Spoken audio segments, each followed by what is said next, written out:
Soft leather cloth చూపిస్తాను. ఇలా ఒకసారి ఇవి న్యూ మోడల్ అనమాట, umbrella saris. Umbrella cut cloth వచ్చేసి లేజర్ క్లాత్ వస్తుంది క్లాత్.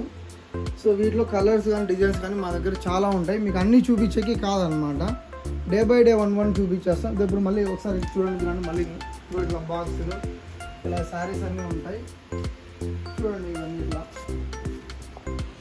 బాక్సులు ఇట్లా గట్టాలు ఉంటాయి. ఇంకొకటి అందరూ అడిగేదంటే మీరు హోల్సేల్కి ఇస్తారా రీటైల్ ప్రైస్లో ఉండండి. మేము అమ్మేది సింగిల్ పీస్ అయితే ఓన్లీ రీటైల్ ప్రైస్ ఉంటుంది. ఇట్లా మీకు బండిల్ టు బండిల్ పీస్ ఎలా తీసుకోవాలో మీకు చూపిస్తాం. ఇలా ఇట్లా ఇలా ఇట్లా బండిల్ వస్తుంది, 16 పీసెస్ వస్తాయి కలర్స్. ఇట్లా మీరు బండిల్ టు బండిల్ తీసుకుంటే హోల్సేల్ ప్రైస్కి ఇచ్చేస్తాము. ఇట్లా చూడండి, ఇట్లా ఇట్లా గట్టాలు మొత్తం అన్నీ ఇట్లా ఉంటాయి. మీకు ఇవన్నీ వేరే వాళ్ళకి ప్యాక్ చేస్తాం. ఇవన్నీ మొత్తం అన్నీ ఇలా మీకు అన్నీ చూపించేకి ఈరోజు ఒక రోజులో కాదు కాబట్టి జస్ట్ మీకు స్కిప్ చేయకోకుండా మేము వీడియోస్ అన్నీ